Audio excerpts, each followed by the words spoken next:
Анжеліка Мельнікова ў Менску, Александр Лукашенко збіраецца да Трампа ў Флорыду. Але галоўная Кацярына Андрэева ўжо на свабодзе і неўзабаве ў нашым эфіры. Падзеі гэтага тыдня выклікалі вельмі розныя эмоцыі. Мы паспрабуем скласці іх у адну карціну. Як Беларусь перажывае, магчыма, самыя трагічныя часы ад смерці Сталіна. Так ацэньвае сітуацыю нобелеўскі лаўрэат Алесь Бяляцкі. Але пра ўсё па парадку. Адразу пасля застаўкі.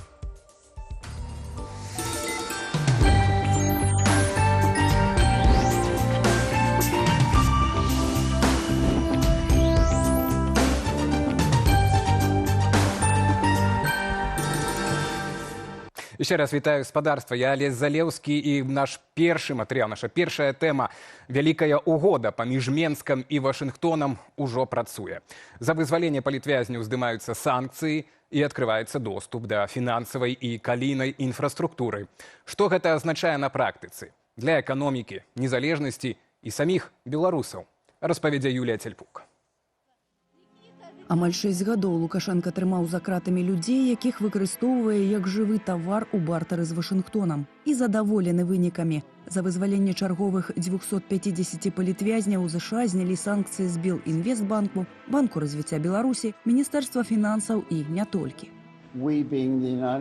ЗША таксама прынялі рашэнне, пра гэта абвешчана было прэзідэнту, што выводзяцца з усіх санкцыйных спісаў дзве ключавыя кампаніі – беларуская калійная кампанія і Беларусь-Калій. Беларусы ў ЗША змогуць аплочваць закупы карткамі названых банкаў. Эканоміка ж рэжыму атрымае нашмат больш, хоць і не адразу, а праз год ці два. Тренд, які задаецца вось такой адменай санкцый, ён, мне здаецца, папросту відавочны. Таму што, перш за ўсё, это зняцце санкцый з інфраструктурных інстытуцыяў. Это банк, фактычна дзяржаўны банк развіцця, які адказвае за макраэканамічную, так скажем, падтрымку эканомікі. І, зразумела, это Міністэрства фінансаў. Так проста з Міністэрства фінансаў санкцыі не здымаюцца. Па-другое, беларускі калій вяртаецца на сусветны рынак. За яго можна будзе афіцыйна атрымліваць долары праз SWIFT. Пасля падпісання ліцэнзіі Міністэрства фінансаў ЗША урадоўцы заявілі, што пры зручнай лагістыцы экспарт на традыцыйныя рынкі верне валютную выручку на даваенны ўзровень. Калі дадаць сюды прыбыткі з двух новых радовішчаў, атрымаем 3,5 мільярды долараў на год. І нарэшце Беларусь можа выйсці з дэфолту на асноўных рэйтынгавых агенцыях. Яны амерыканскія і ўплываюць на інвестыцыйны клімат Беларусі. Лагічным крокам у нейкай перспектыве, калі будуць ацэненыя, іншыя рызыкі могуць змяніцца і падыходы да вось гэтых рэйтынгаў. А там могуць Міністэрства фінансаў, з якога санкцыі гэтыя былі знятыя, таксама можа, так скажем, падсуеціцца і пад гэту марачку пачаць атрымоўваць і фінансаванне на рынках капіталу, якія звязаныя з далярам. Апроч паступовага вяртання даверу да беларускіх аблігацыяў у валюце зробіцца больш імаверным крэдытаванне ад Міжнароднага валютнага фонду і Сусветнага банку, лічыць фінансіст. Ёсць і чыстыя бізнес-прапановы Лукашэнкі, як, напрыклад, продаж петрыкаўскага горна-узбагачальнага камбінату. 3 миллиарда. Так это минимум. А еще правительство посчитает запасы, еще чего-то, это будет дороже. Руднік пакуль не набылі, транзіт пакуль не пайшоў. Бо дзеюць еўрапейскія санкцыі і нацыянальнае рашэнне Літвы не транспартаваць угнаенні з краіны, якая жорстка парушае правы чалавека. ЗША ж дамагаюцца зніжэння сусветных цэнаў на харчы. На Літву ціснуць наўпрост, а таксама праз ААН і Сусветную гандлёвую арганізацыю. Маўляў, блакаванне чыгункі для беларускага калію выклікае голад у бедных краінах. Атрымаўшы новыя магчымасці, Лукашенко робіць крок насустрач заходнім суседзям. Адпускае польскія і літоўскія грузавікі і прычэпы, што захрасалі ў Беларусі. И думаю, с понедельника мы процесс возврата этих фур начнем. Мэты беларускага дыктатара ідуць поруч з мэтамі Дональда Трампа – адкрыць транзіт. Россия поставляе газ, американцы контролююць транзит, еўрапейскія спажыўцы атрымліваюць газ, Злучаныя Штаты на гэтым зарабляюць. Фактычна зарабляюць з паветра толькі таму, што яны выкарысталі адпаведным чынам геапалітычную сітуацыю. Ну а чаму не зрабіць тое ж самае ў выпадку калійных угнаенняў? Нават гаворка не ідзе, каб яны пастаўляліся на амерыканскі рынок. Увогуле кантраляваць. Вашынгтон абяцае інвестыцыі ў літоўскую інфраструктуру, калі яна зноў стане акном для беларускага экспарту. Зацікаўлены ў гэтым і Кітай, як пакупнік беларускіх угнаенняў. І нават Расія, якая можа атрымаць транзітны калідор на захад, чакае крокаў ад Лукашэнкі заходняя суседка Польшча, праз якую з беларускага напрамку ідзе кітайскі транзіт. Пэўны крок ён быў зроблены, і журналістку Белсата ён выпусціў. Вось. Што тычыцца Анджэя Пачобута, гэта тое, што той чалавек, той козыр, напэўна, нават самы моцны, які ў яго ёсць, які ён будзе выкарыстоўваць менавіта ў гульне і ў супрацьстаянні, ў вырашэнні пытанняў, назовем гэта так, з Польшай. Менск хоча адкрыцця мяжы, спынення фінансавання беларускіх незалежных медыяў і дэмакратычных сілаў. На дасягненне сваіх мэтаў пад парасонам ЗША беларускі ўзурпатар мае мала часу. Дональду осталось 2 года работать. Вот и весь вопрос. За зняцце санкцыяў з фінансавага і калійнага сектараў Лукашенка аддаў больш як 5000 палітвязняў. У наступным раўндзе перамоваў з Вашынгтонам на коне можа стаяць больш прыбытковы для рэжыму нафтавы пакет. За кратамі ж вызвалення чакаюць 1175 палітвязняў паводле цэнтру «Вясна». Ініцыятыва «Дысідэнт BY» ацэньвае іх лік у 1164 асобы. Юлія Цяльпук, Белсат. Ну, нібыта ўжо менш афіцыйны так спіс скараціўся афіцыйных палітвязняў у Беларусі, нібыта ўжо каля 860 чалавек, гэта улічваючы вось апошнія вызваленні. Ці верыце вы ў поўную рэалізацыю вялікай угоды з ЗША? Шановнае гаспадарства, заклікаю далучацца да абмеркавання ў нашым чаце трансляцыі. Мои калегі з YouTube-рэдакцыі, калі мяне чуеце, ці можам такую пытанку таксама размясціць, ці верыце ў поўную рэалізацыю вялікай угоды з ЗША? Ну а пакуль запытаемся мы ў нашага першага спікера, і сёння гэта Дзяніс Кучынскі, дырэктар офісу Святланы Ціхановскай у Вільні, а таксама яе дарадца па дыпламатычным пытанням. Вечар добры, Дзяніс. Добрага вечара. Чуваць нас, так, выдатна. Пакуль вось да пытання в цэлым па ўгодзе, наколькі вы верыце, я бы хацеў, каб вы ацанілі вось апошні раунд гэтых перамоваў. Калі скласці ўсе баланс падвесці, ці задаволеныя вы офіс, ці задаволеныя, ці вот чаканні былі вашыя спраўджаны? Ну, безумоўна, бачыць на свабодзе нашых герояў, гераінь, это вялікая радасць, это вельмі такі эмацыйны момант. Гэта ўжо 6-я хваля вызваленняў. І я асабіста ад сябе скажу, што, канешне, кожны раз сустракаць нашых герояў, бачыць іх, шукаць магчымасці дапамагчы, таксама пры легалізацыі, пры там ўсё іншай дапамогі, гэта вельмі эмацыйна і вельмі таксама важна, да? Таму што ўсё адно мы бачым, што нягледзячы на кожнае вызваленне, яны заўжды адбываюцца з нейкімі складанасцямі, ці без пашпартоў людзей выкідаюць, ці таксама там бывае без дакументаў у розных станах. Таму у нас вялікі фокус зараз, безумоўна, каб дапамагчы тым людзям, якія зараз апынуліся ў Літве і ў Польшы, але і таксама каб дамагчыся, таму што вось першы раз такая вялікая колькасць людзей змагла застацца ўнутры краіны, але пры гэтым з вялікімі абмежаваннямі, пра якія таксама паведамляюць праваабаронцы. І тут таксама важна, каб ўсё ж такі людзі маглі вярнуцца ў Беларусі, тыя, хто вызвалены былі да нармальнага жыцця. Пра гэта мы таксама размаўляем з нашымі партнёрамі, у тым ліку з Белым домом. То вось тады раз вы... Я вось якраз зараз мы тады вернемся да вынікаў, але раз вы ўжо закранулі вось гэтыя умовы вызваленых у Беларусі, так, сапраўды праваабаронцы паведамляюць, ружовыя касынкі, тэлеграм-канал паведамляе пра тое, што нібыта гэта 235 чалавек у Беларусі вызваленым нельга зарэгістраваць сім-карты, так, могуць змяшчаць у СІЗА падчас святаў, могуць назад вярнуць у калонію турму па любой правіне, нават калі і там алкагольнае ап'яненне, напрыклад, ну і не ўсім пашпарты далі на рукі. Вось. Дзеніс, вы нешта ўжо высвятлялі ў гэтым кірунку?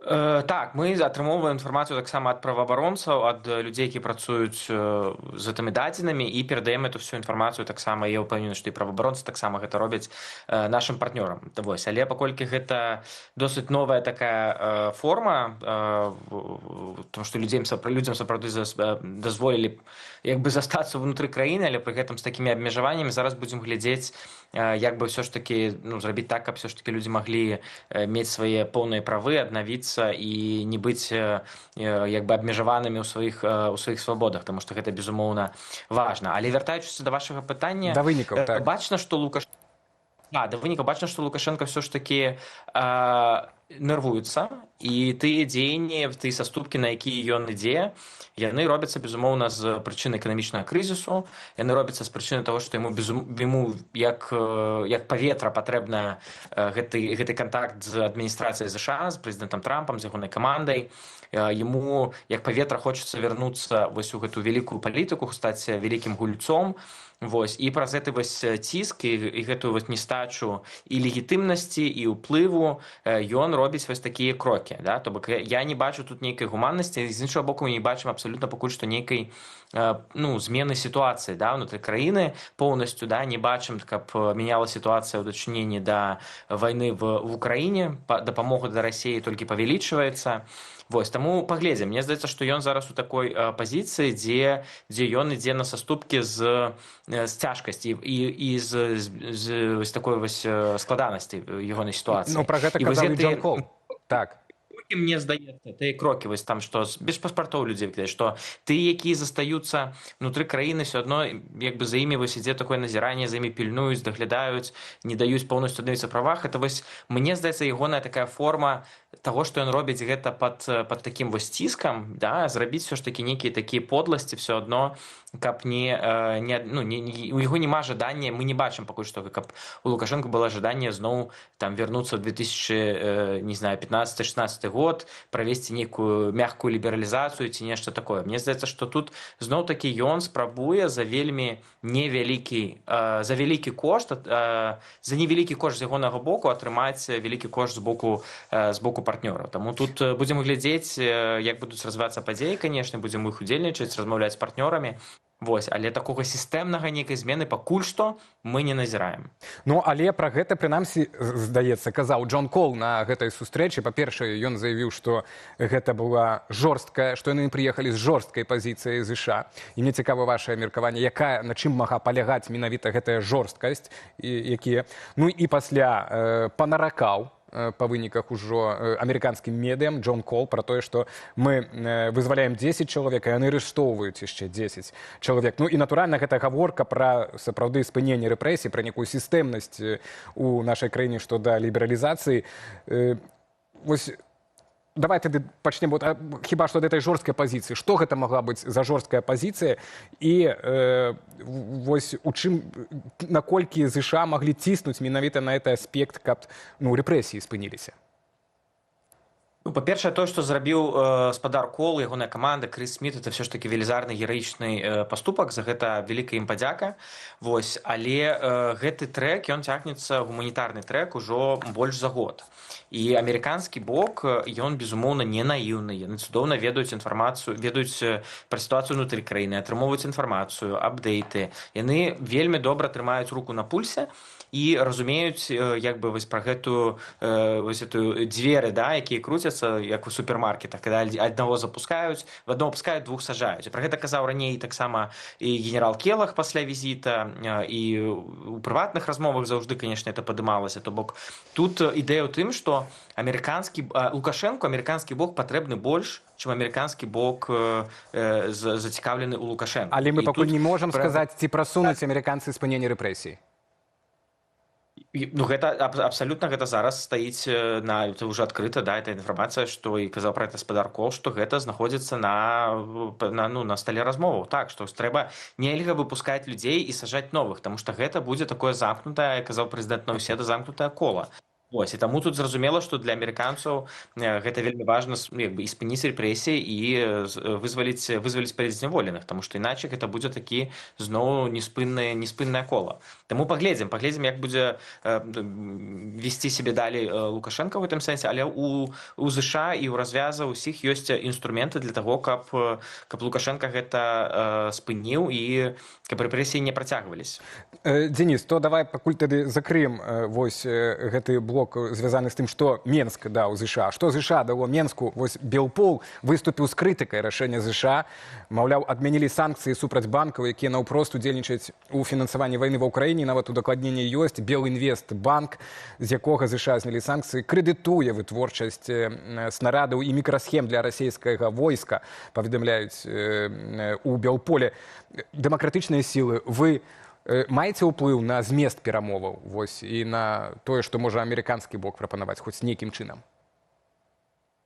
Тое, што, зноў-такі, проста для фактуры, 80% амерыканскіх санкцый уведзены за парушэнне праў чалавека, за парушэнне выбарах і так далее. 20 звязаны менавіта збольшага з вайной. І тут вельмі важна, каб нават тыя санкцыі, якія ёсць 80, яны не ўплывалі ні ў якім разе на ваенную сітуацыю, да? Каб яны не былі скарыстаныя для таго, каб Расія мела больш інструментаў падтрымкі ў сваёй жудаснай вайне супраць Украіны. Таму, безумоўна, мы таксама это падкрэсліваем, размаўляем з амерыканскімі партнёрамі на гэты конт. То бок это, да, это ёсць в нашых размовах. Ну, вось якраз Вожык...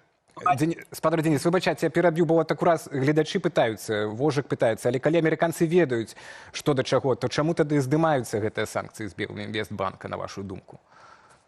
Ну, тут пытанне таксама, як будзе імплементацыя, як будуць імплементавацца гэтыя санкцыі, наколькі яны реально будуць уплываць як бы ва ўсіх дэталях. То тут вельмі вялікае, самае галоўнае пытанне зараз, пасля вось гэтага паслаблення апошніх санкцый, як яны будуць імплементаваны і наколькі яны будуць як бы, ну, разглядацца менавіта ў кантэксце таксама вайны. Апошняе пытанне, Денис. Так.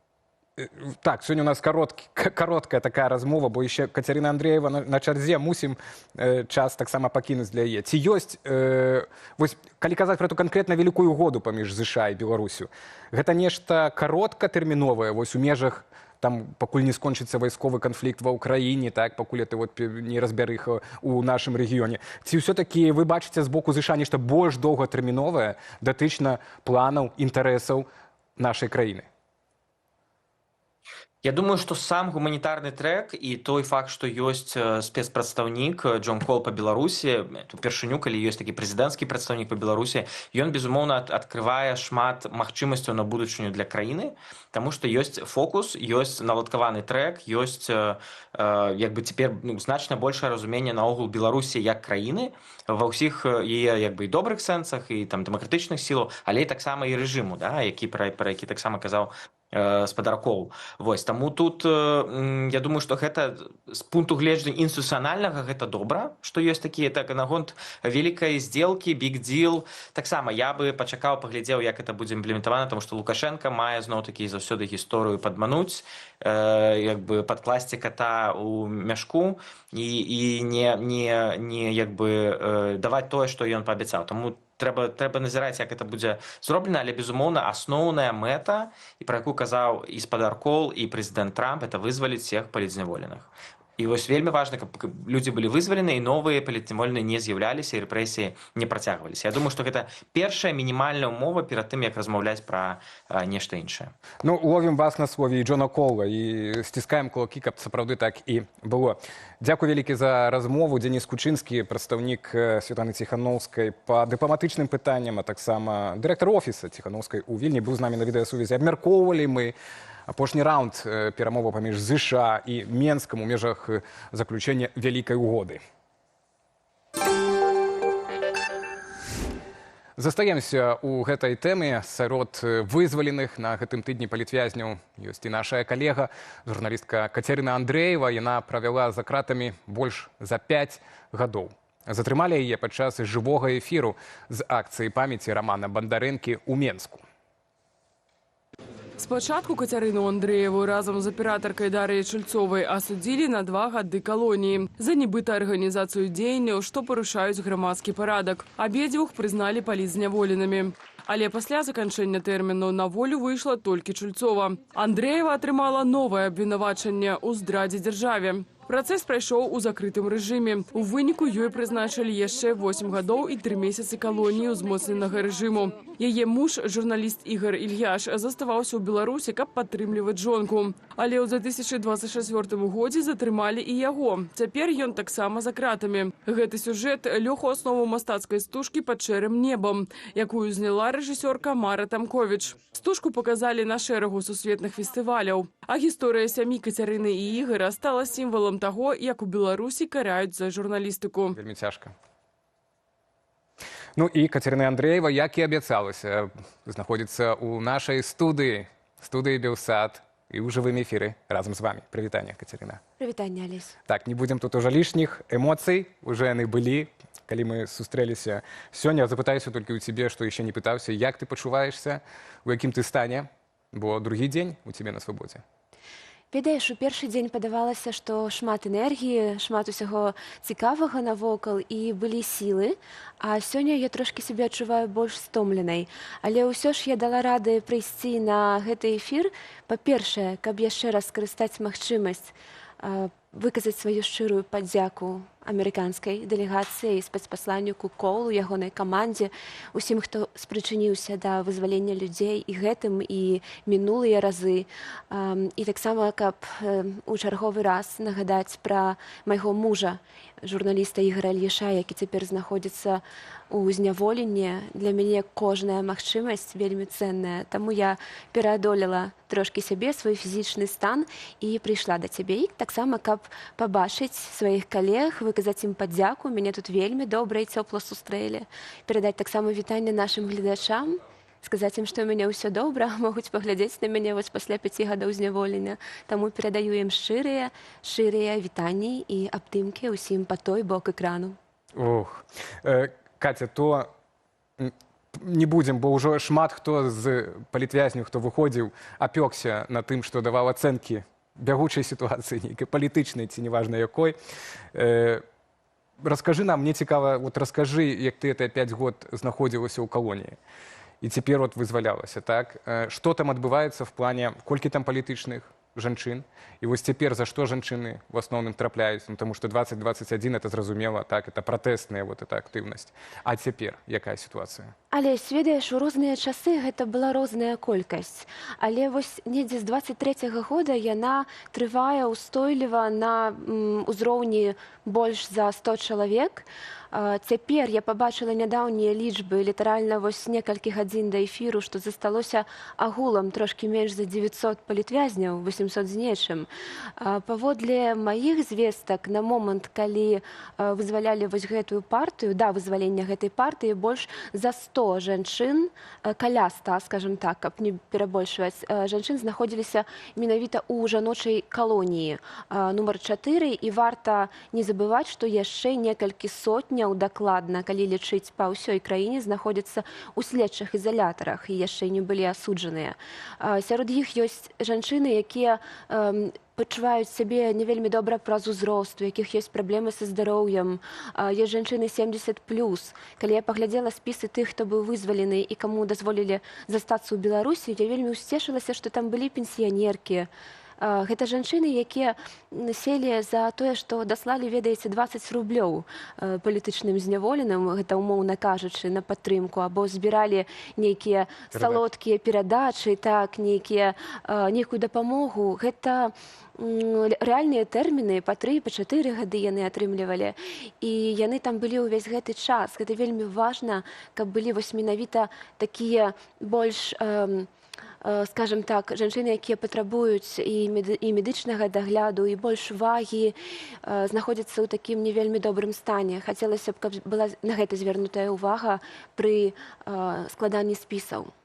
Ну, мы ведаем, праваабаронцы увесь час апдейты робяць гэтых гуманітарных спісаў. Так, тут з боку супольнасці праваабарончай тут шмат актыўнасці. Для мяне быў вялікі гонар, калі я мела магчымасць паразмаўляць асабіста са спадаром Коулам і нагадаць яму пра гэтых жанчын.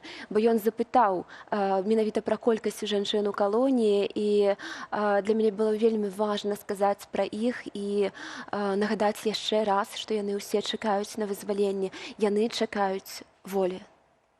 І чакаюць волі дома, у Беларусі, ці з выдварэннем за мяжой? Як гэта адбывалася ў тваім выпадку? Ці ў цябе быў выбар?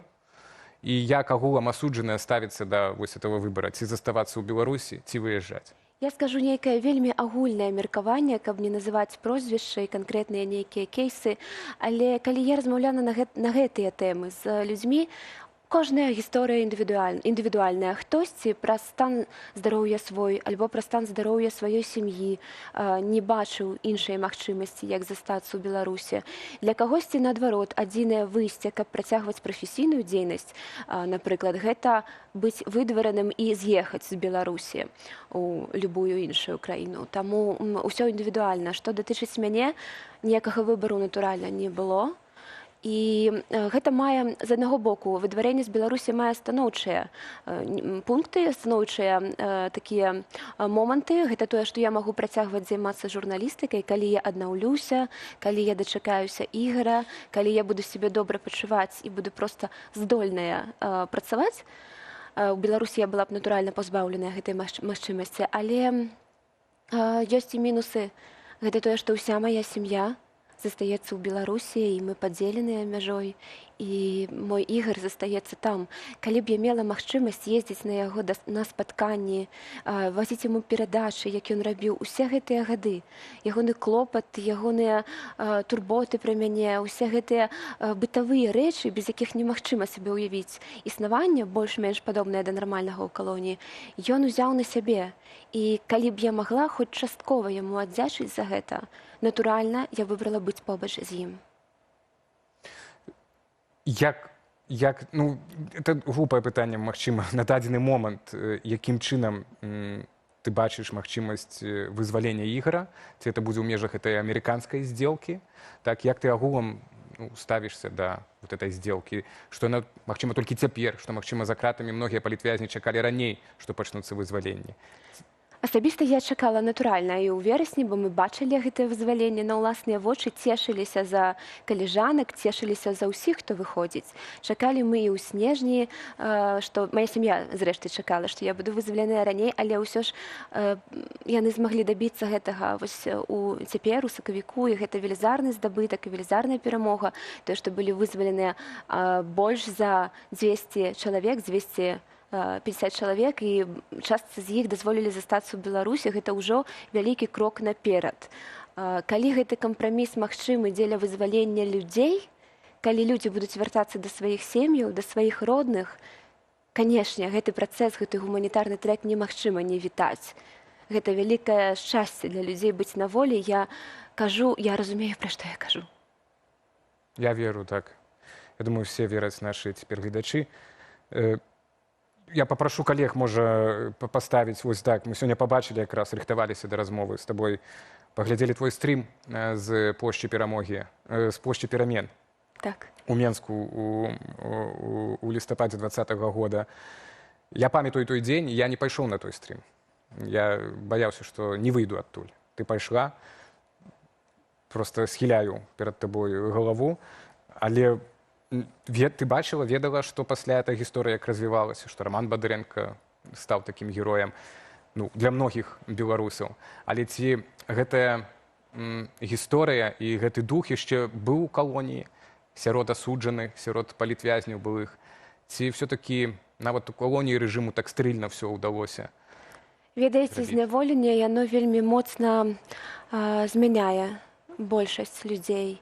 Калонія вучыць стрыманасці, вучыць сачыць за кожным сваім рухам, словам, крокам, нейкага духу еднасці. Праз некалькі гадоў я думаю, што не было. Але на пачатку быў гэты, канешне, кураж, быў гэтая энергетыка такая 2020 года.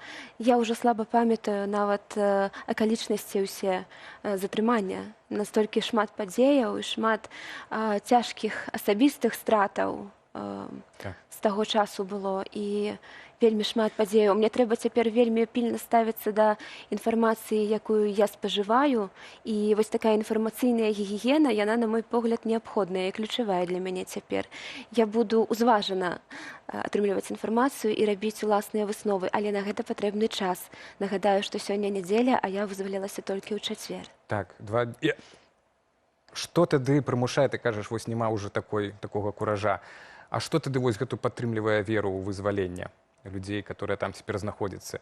Вот только на Америку, так я так разумею. Ці все-таки есть некая вера, что, ну, может, и ситуация в Украине неяк поменяется. Калі з'явіўся амерыканскі трэк, калі амерыканская дэлегацыя на чале са спадаром Коулам пачала рэгулярна наведваць Менск, і мы бачылі, што ў выніку кожнага такога візіту людзі вызваляюцца, і кожны раз колькасць гэтых людзей расце. Натуральна, нават гледзячы гэтыя навіны па дзяржаўных тэлеканалах, надзея ў людзей яна мацнела. І ў мяне асабіста таксама. Ну, вось ёсць сэнс канкрэтны, так? Што бок шмат людзей просто жывуць цяпер этой надзеяй. Ведаеш, Алесь, цяпер я жыву адзінай надзеяй, што мне ўдасца дамагчыся вызвалення Ігара. Я разумею, што не магу на гэты працэс уплываць цалкам, але я магу казаць пра гэта. І я буду рабіць все, што ад мяне залежыць абсалютна як на публічных пляцоўках. Таму сёння такая стомленая і прыйшла, каб яшчэ раз пра гэта сказаць, але і на непублічным трэку, калі змагу. Катя, ну, штосьці, можа, яшчэ ад сябе ты хацела б сказаць нашым гледачам, так? Бо ну, наши глядачи, таксама многія уже, которые адсидзеўшы, многія, которые з'ехаўшы, так, бо каля до мільёна беларусаў з'ехала з Беларусі, так? Так. Ты дала рада, і для многіх была сімвалам таго, як за праўду, як за слова, так? Я асабіста сябе не лічу сімвалам. Так, але ну, сталася ў любым выпадку, ты ўжо ім ёсць, так? І што цябе трымае пры веры і надзеі? Мяне трымае каханне. Мяне трымае мая сям'я. Мяне трымае ўпэўненасць у тым, што чалавек здольны перанесці амаль усё.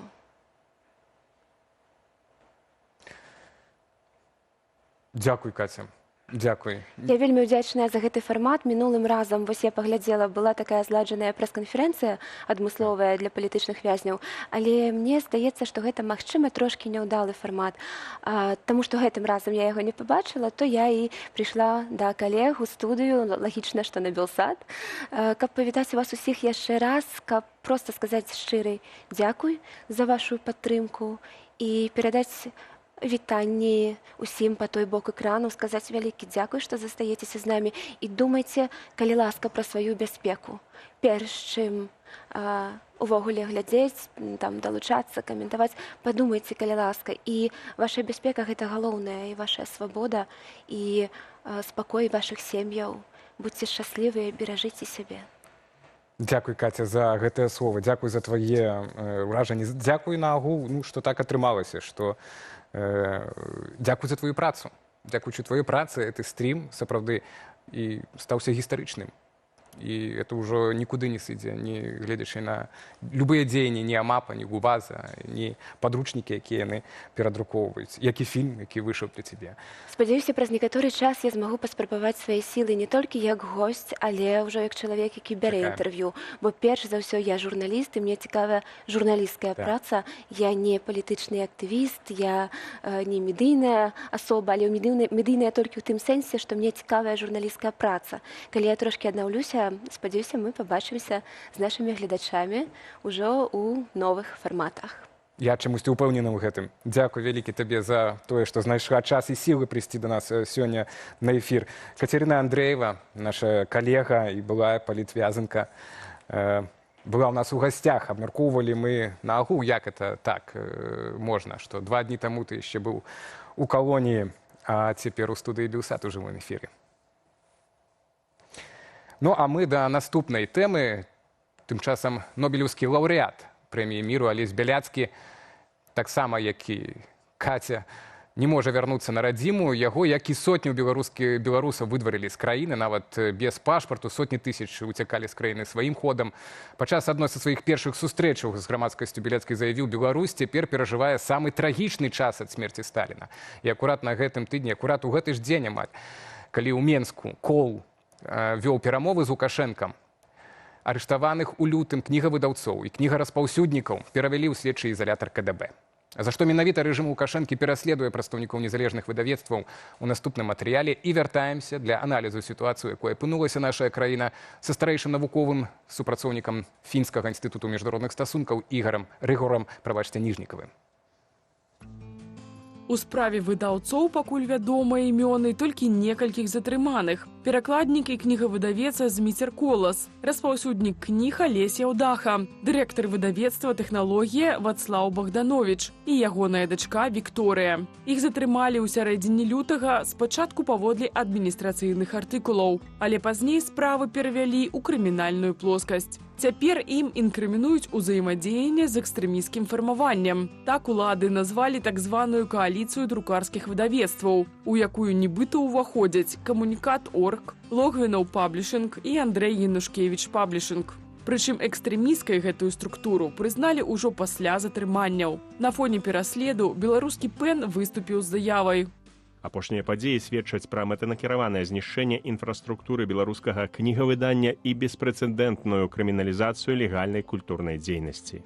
Паводле праваабаронцаў, 16-17 лютага затрымалі каля 20 чалавек, звязаных з кніжнай сферай. Ёсць інфармацыя пра збіццё і катаванне затрыманых. Паралельна ўлады прызнаюць кнігі экстрэмісцкімі матэрыяламі, а выдавецтвы і арганізацыі экстрэмісцкімі фармаваннямі. У гэты спіс трапіў і сам беларускі ПЭН, разам з той самай кааліцыяй, пра існаванне якой ніхто раней не чуў. Такой кааліцыі не існуе. Існуе пэўная самаарганізацыя паміж выдаўцамі. Мы сапраўды працуем над стварэннем асацыяцыі беларускіх выдаўцоў, але не ў тым складзе, у якім прызналі кааліцыю друкаваных выдавецтваў і адназначна без удзелу асобаў з Беларусі. Выдавецтва «Гутенберг Паблішер» працуе ў Польшчы, але і яго беларускія ўлады прызналі экстрэмісцкім. Чаму пад удар трапляе кніжная сфера? У саміх выдаўцоў ёсць свой адказ. Мне здаецца, што для ўлады беларускамоўнасць, беларуская культура, беларуская інтэлігенцыя – гэта палітычная заяўка і небяспека для захавання ўлады. Затрыманых выдаўцоў ужо прызналі палітвязнямі. Беларускі ПЭН патрабуе спыніць пераслед, вызваліць затрыманых і адмяніць рашэнне аб экстрэмізме. Але гаворка ўжо не толькі пра асобныя справы. Пад ударам у Беларусі ўжо ўся незалежная кнігавыдавецкая дзейнасць. Аліна Скрыбунова, Белсад. Так, ну і нагадаю, адбываюцца гэтыя арышты акурат, адбываліся на фоне сустрэчы Джона Кола з Александром Лукашенко і нібыта з жорсткай размовы амерыканскай дэлегацыі на тэму таго, каб рэпрэсіі ў Беларусі ўсё-такі спыніліся. Так, а не то, як сказаў Джон Кол, 10 вызвалілі і 10 зноў былі арыштаваныя. Ну і мы пытаемся ў нашым чаце трансляцыі, ці верыце вы ў поўную рэалізацыю угоды з ЗША. Пакуль такіх толькі кожны пяты наш глядач верыць у гэта. Цікава, што на гэта скажа наш наступны спікер Рыгор Ніжнікаў, Фінскі інстытут міжнародных стасункаў. З намі на відэасувязі. Вечар добры вам, спадару Рыгор. Добрый вечер. Так, ну але пачнем мы не ад нашай пытанкі ў чаце трансляцыі, ад меркавання такого агульнага, можа, пытання, рамку нашай размовы адразу задамо. Ці пагаджаецеся вы з меркаваннем шаноўнага Алеся Бяляцкага, нашага лаўрэата Нобелеўскага, што цяпер Беларусь перажывае самыя трагічныя часы ад смерці Сталіна? Можа, вам от з вышыні навуковага такога аналітыка, як гэта бачыцца? Ну, ведаеце, гэта слушная думка. Мы все ж таки якраз таки пра гэта і казалі некаторы час назад, што гэта найгоршы час у гісторыі Беларусі, наперадзе найгоршыя выпрабаванні і пытанне суверэнітэта і будучыні, яна якраз таки зараз і вырашаецца, таму ад часоў Сталіна ці не, гэта другасна, але той факт, што гэта найцяжэйшы час, то цалкам згодны. Ну, сёння хацеў бы з вами перадусім, канешне, пра гэтую вялікую угоду. Што гэта за гульня Злучаных Штатаў адносна нашай краіны? І куды яна, Беларусь, можа давесці, спадару Рыгор? Ну, вы ведаеце, я не думаю, што яна кудысьці можа нейкі рэзультат вынік мець. Всё ж такі, калі мы глядзім на гэта з пункту гледжання амерыканцаў, то гэта, як кажуць, невялікі кошт, але патэнцыйна вялікая выгада. Да? То бок, невялікі кошт, я маю на ўвазе, што амерыканцы нічога не губляюць, калі пачынаюць вось гэты так званы дыялог, а маюць наадварот нават вось гэтую гуманітарную, гуманістычную перамогу. Але ж ніяк гэта сітуацыю ў Беларусі не мяняе. Вось той, што яны разлічваюць, я думаю, яны проста спантанна пыталіся, пробавалі паглядзець, куды гэта можа давесці. І я думаю, што яны разумеюць, што нікуды гэта не прывядзе. Але ж калі працэс ідзе, то пакуль спыняць яго не будуць. Але ж запрашаюць Александра Лукашэнкі да Дональда Трампа з-пад рэгору. Ну, это уже, по-моему, это сур'ёзны ўзровень і сур'ёзная заангажаванасць там, што гэты працэс Вялікай угоды, ён ужо так на сур'ёзным этапе рэалізацыі знаходзіцца. Это сур'ёзна, але ведаеце, гэта этап усё ж такі пабудовы, як кажуць, воздушнага замка. То бок усё большую і большую маркоўку перад Александром Григоровичем ці умкай там ставяць, але ж, ведаеце, ён не можа нічога зрабіць. Нават калі мы кажам пра сітуацыю з візітам, ну, ён не паедзе, давайте так казаць адразу. То бок ён не паедзе, бо ён баіцца, ці яму з Масквы патэлефануюць, ці проста не патэлефануюць, ён не паедзе. А амерыканцы, яны жадаюць пераменаў. Яны ўсё ж такі, я думаю, пачыналі, разлічваючы на то, што Лукашенко хацеў гэтага працэса, і яны спадзяваліся ці то на нейкую лібералізацыю ўнутры краіны, ці больш для них важліва, каб сітуацыя з бяспекай у рэгіёне змянілася, але і не там Лукашенко не можа нічога зрабіць і пасунуцца і пайсці назад. Ну, але мы бачым, як матываваны Александр Лукашенко. Мы бачым, якое яго вялікае жаданне давесці гэтую здзелку да канца. Значыць, ён адчувае сілы, што можа это зрабіць, нягледзячы на пазіцыю Масквы. Хаця на наступны ж дзень пасля размовы з Колу адбылася тэлефонная размова Пуціна з Лукашенко. І вось тут пытанне, ці сапраўды Лукашенко ў гэтай вялікай угодзе мае нейкі манёвр, так, прастору для таго, каб здзейсніць. Ці нават пытанне спынення рэпрэсій у Беларусі ўсё роўна вырашаецца ў Маскве? Гэта Масква нічога яму не дазволіць. Я б сказаў, што гэта, опять же, вялікая здзелка, гэта вялікі міф.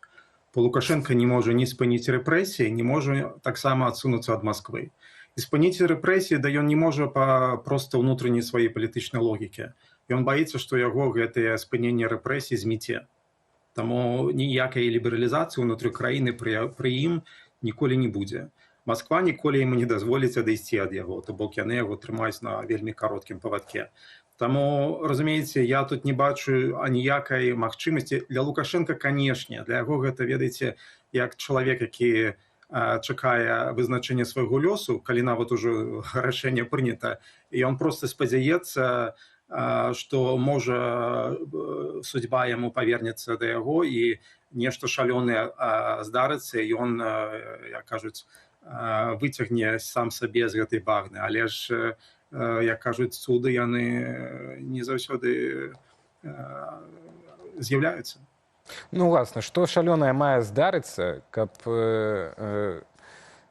сітуацыя развівалася не в інтарэсах Масквы, да, а в інтарэсах Беларусі і беларусаў. Ну, ёсць логіка таксама ў вашых словах пра тое, што ён не спыніць рэпрэсіі, бо баіцца, што змяце. У мяне насунулася такая думка, калі вот мы даведаліся, што это 235 асобаў, которые былі вызвалены ў Беларусі, паводле праваабаронцаў, мы яшчэ мусім это праверыць, атрымалі проста неймаверныя абмежаванні, проста нелюдскія, ну, для 21-го стагоддзя не могуць набываць сім-карты, на святы дзяржаўныя іх могуць змяшчаць у СІЗА і гэтак далей. То бок страх Лукашэнкі перад гэтымі звычайнымі беларусамі, которые хто там лайкам, хто каментаром, так трапіў за краты. Які цуд мае здарыцца, каб Еўропа включилась в працэс? Бо мы так разумеем, што, я ведаю, прыблізна уяўляю вашу пазіцыю, што толькі Еўропа і ў стане нейкім чынам паўздзейнічаць на сітуацыю Беларусі, каб гэты тренд адвярнуць нашага пагынання з боку Расіі. Што там мае здарыцца? Вы заўважылі нейкія сігналы жыцця і включэння Еўропы ў гэты працэс? Ну, па-першае, Еўропа ўжо ўдзельнічае. І мы можам казаць, што гэта не проста ідзе працэс сугуба амерыканскі, а я б на гэта глядзеў, ну, гэта, так, я трохі утрырую, але, ведаеце, плохі паліцейскі, добры паліцейскі. Вось зараз амерыканцы паказваюць, што вось вам пернік і здымаюць санкцыі, якія ні на чого не ўплываюць, асабліва калі еўрапейцы свае санкцыі пакідаюць. Еўропа разумее, што яна ў гэтай гульні з Лукашэнкай граць не можа. Яна добра бачыць сітуацыю ў рэгіёне, бачыць, куды яна ідзе, і добра разумее, што Лукашенко не гаспадар сваёй судьбы. То бок, і дарэчы, опять же, перад Лукашенко ёсць усе карты, што можна зрабіць, каб Еўропа тыя ж санкцыі зняла. Ён гэта рабіць не будзе. Таму Еўропа будзе працягваць ціск, але ж Еўропа таксама, я думаю, зараз будзе вялікі дэбат, а чым дапаўняць тыск. То бок, як трэба, што трэба зрабіць, каб перахіліць найгоршы сцэнар, каб у Беларусі была будучыня еўрапейская і дэмакратычная. Я думаю, зараз, на жаль, Еўропа доўгі час гэта пытанне адкідала як другаснае, але зараз, я думаю, пытанне ўсё больш і больш будзе гэта падымацца. Як менавіта не праз Лукашэнку, а праз беларускае грамадства зрабіць так, каб у Беларусі была будучыня.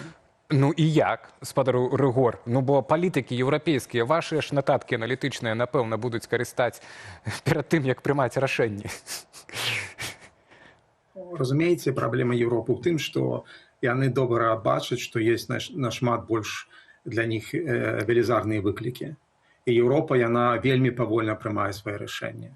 Але вельмі важна на сённяшні дзень, гэта ўжо, я думаю, галоўнае, яны добра ведаюць, што не трэба наступаць на тыя ж граблі. Лукашенко не тая партія, з кім можна танчыць. Таму гэта ўжо добры падмурак для таго, каб выпрацоўваць больш доўгатэрміноўную стратэгію. Дагэтуль гэтая стратэгія, я б так казаў, дагэтуль яна будавалася так. Мы маем ціск, а вось сувязі з беларускім грамадствам хай развіваюць дэмакратычныя апазіцыйныя сілы. Я думаю, што зараз будзе трохі, я думаю, павінны Дэмсілы і Захад пераглядзець гэты падыход, бо гэта не дае той вынік, на які разлічваліся, калі гэта задумвалася ў 2021 годзе. Але санкцыі чапаць, узмацняць, ну, бо рэпрэсіі не спыняюцца. Падтрымка вайны не спыняецца. Болей таго, нават Белінвестбанк нібыта паводле ліцэнзіі амерыканцы так страціў бан на SWIFT, менавіта паводле Белпола, гэты банк, у тым ліку і удзельнічае ў вайсковых выдатках, так, Расіі супраць Украіны, крэдытуе там снарады і мікрасхемы стварэння для войска. Як быць у гэтай сітуацыі з санкцыямі? Еўрапейцы будуць павялічваць свой ціск. Пакуль, опять же, мы павінны падкрэсліць, што зняцце амерыканскіх санкцый без еўрапейскіх не мае вялікага ўплыву на рэжым. То бок гэта, я кажу, low-cost strategy, то бок гэта еўрапейцы на зняццё санкцый не пойдуць. І галоўнае же, амерыканцы ўсё ж такі паступілі юрыдычна, то есть санкцыі знялі за падзеі 2020 года, за дэмакратычныя і так далее рэчы, не за беларускай ролі ў вайне. Еўрапейскія санкцыі па-іншаму пабудаваны. Там за, вядома, правы чалавека і гэтак далее, але так галоўныя санкцыі за міграцыйны ціск і за вайну. І галоўна, еўрапейцы не будуць гуляць з Лукашэнкай, калі той не будуць, пакуль той спачатку не зробіць тыя крокі, якія еўрапейцы чакаюць, каб пачаць гэты так званы дыялог. Лукашенко на гэта не пойдзе, там мы ў глухім куце. Таму і Лукашенко чакае на цуд, што Трамп, які вельмі непаслядоўны і спантанны, яму недзе прачнецца і ў голову прыйдзе шалёная ідэя, а чаму там з Александром Григоровичем не зрабіць вялікія справы. Но я думаю, гэта будзе вельмі неверагодна. Ну, то вы уже сказали, что Великая Угода – это великий миф. Але мы зацікаўлены, як і наша аўдыторыя, многія беларусы, у тым, каб яна все-таки была рэалізавана, прынамсі ў частцы вызвалення палітвязняў, якія паводле кола маюць усе выйсці на свабоду ўжо да канца гэтага года. Ці верыце вы ў такі варыянт? І ці не будзе вось той факт, што все палітвязні, напрыклад, выйдуць паказчыкам таксама таго, што Александр Лукашенко мае нейкую самастойнасць ад Масквы? Там, ці не ведаюць. Верыце вы ў такі сцэнар? А калі не, ну то як тады скончыцца эта вялікая здзелка? Ну, глядзіце, па-першае, у Лукашэнкі є самастойнасць ад Масквы. Нельга разглядаць яго сугуба як зід старшыню. У яго нейкі прастор є, у першую чаргу, але ў асноўным на ўнутранай, як кажуць, у рамках унутранай палітыкі. Вось пра гэта мы павінны казаць. Но опять же ён можа выпусціць усіх, да, але усіх, хто сёння з'яўляецца за кратамі. Так. Але ж гэтаму часу ён набярэ яшчэ 1000 чалавек. То бок гэты працэс, які рэпрэсіі не спыняцца і не будуць спынены, бо гэты рэжым баіцца беларускага грамадства. Яны добра разумеюць, вось давайте гіпатэтычна пралічым сітуацыю, дзе вось Масква прайграла, ей не да часу да Беларусі, там Путін займаецца сваімі этими, так, которые войска вернули. Хай займаецца ці ў міжнародным суде, да. І вы думаеце, што Лукашенко застанецца пры ўладзе, калі ён апынецца сам-насам з беларускім грамадствам без расійскай падтрымкі, яго зрынуць хутчэй, чым ён паспее чемодан сабраць. Ён гэтага баіцца.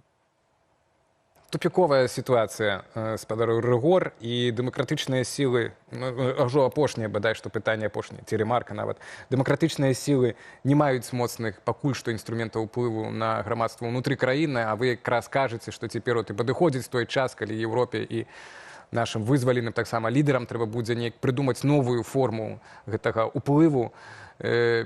Ці яна патрэбная нагу, это новая формула ўплыву?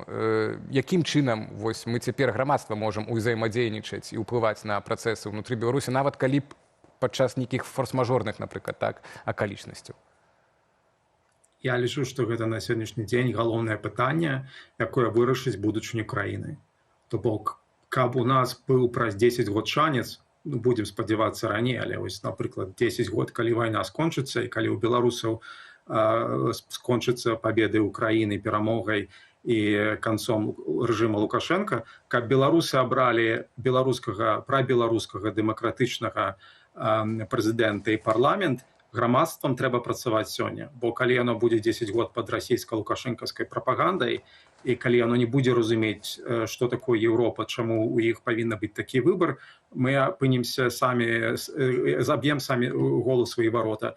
Як гэта зрабіць? Еўрапейцы мы павінны распрацаваць стратэгію, дэмсілы павінны для сабе чётка сказаць, што да, яны не могуць, яны не змогуць, і павінны быць новыя механізмы, новыя працэсы, і павінны гэта лабіяваць у еўрапейскіх структурах, каб з гэтым пачалася праца. Без гэтага, калі мы гэта не зробім, то гэта будзе для нас вялікая паразка. І тут павінны мы прыйсці да кампрамісу і пакінуць свае персанальныя інтарэсы, палітычныя і гэтак далей, каб у беларусаў была будучыня. Ці шанс на будучыню. Так, чамусьці мне падаецца, што гэта магчыма, так, што у нас і нашыя лідары, все мы тут уже нацярпеліся столькі за гэтыя часы, што сапраўды ўжо час думаць, як з гэтага ўсяго выходзіць. Дзякуй вялікі, Рыгор Ніжнікаў. Нарэшце мы з вами на пазітыўнай ноце закончылі. Так, дзякуй. Рыгор Ніжнікаў, навуковы старэйшы супрацоўнік Фінскага інстытуту міжнародных стасункаў. І абмяркоўвалі мы Беларусь і вялікую угоду, ці гэта не ёсць вялікі міф. Так, крочым далей. Ще адзін такі парадокс маем, парадокс нашай рэальнасці. Расейцы ўсё часцей глядзяць у бок Беларусі. І не з-за палітыкі ці заробкаў, а праз інтэрнэт. Пакуль у Расіі яго абмяжоўваюць, Беларусь нечакана становіцца вакном у віртуальную прастору. Хто і навошта гатовы пераязджаць з усхода ў сінявокую і чым гэта можа абярнуцца для саміх беларусаў? Аліна Скрабунова разбіралася. Расейцы ўсё часцей абмяркоўваюць пераезд у Беларусь. Прычына не палітыка і не эканоміка, а інтэрнэт. У соцсетках і на форумах з'яўляюцца дзесяткі пытанняў. Куды ехаць, колькі каштуе жыццё і ці варта ўвогуле? Короче, вещи в Беларусь собираем. Вы мне скажите, куда именно ехать, если не только в Минск? Я из России. В связи со всеми ограничениями рассматриваю вариант переехать в Беларусь. Пока вижу только плюсы. Напишите, пожалуйста, минусы переезда туда, чтобы оценить идею разумно. Расскажите о плюсах и минусах Беларуси. Насколько резонно переезжать из Москвы в Минск? Але разом с цікавасцю і холодный душ. Многія беларусы адказваюць, што гасцей тут асабліва не чакаюць. Іншыя, больш прагматычныя, рэкамендуюць. У параўнанні з Расіяй жыллё ў Беларусі таннейшае, але заробкі ніжэйшыя. Забаўляльных магчымасцяў менш, як і святочных дзён цягам года. Тым часам расейцы, якія ўжо пераехалі ў Беларусь, дзеляцца з суайчыннікамі алгарытмам, як гэта можно зрабіць. В последние дни люди очень много начали в личных сообщениях задавать вопросы по поводу того, какие документы и что нужно для того, чтобы приехать в Беларусь и чтобы в ней остаться.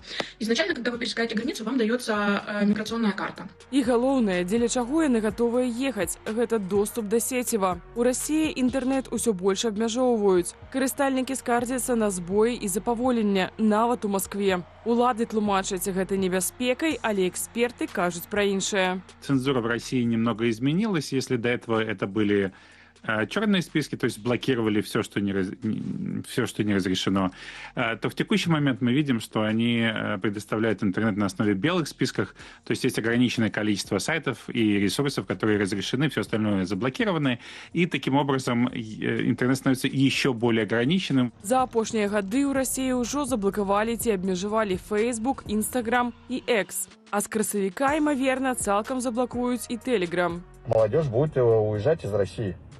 Кому к черту нужны эти замедления? Никому. Люди хотят развиваться в интернете, люди хотят зарабатывать в интернете. Особенно молодежь наша. На гэтым фоне Беларусь выглядае як акно ў інтэрнэт, нягледзячы нават на аўтарытарную сістэму. Основные социальные сети доступны, Telegram доступен, TikTok доступен, Instagram доступен. То есть, соответственно, с точки зрения россиян, которые никак не вовлекаются в белорусскую повестку, в принципе, все хорошо. Свободный интернет в условиях авторитарного государства. Але пераезд – гэта не толькі пра доступ да сеціва, а і пра грошы. Попыт з боку расейцаў можа справакаваць рост цэнаў на жытло. Гэтак у сваім тэлеграм-канале написала незалежная экспертка ў нерухомости Наталья Литовская. И да, я вижу, все больше россиян рассматривают вариант покупки квартиры в Минске. Интересуются они либо комфортными новостройками, либо вторичкой комфорт-класса. Пока доля иностранцев все та же – 3-4%. Релокации нет. Но такое может случиться, что доля покупателей россиян вырастет к лету до 10%.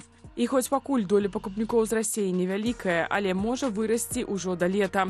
Тым больш, што для жыхароў Масквы беларускія цэны выглядаюць прывабна. Квадратны метр у сталіцы Расіі да $4000. У Менску прыкладна ўдвая танней. На рынку тысячы варыянтаў, як для арэнды, так і для куплі.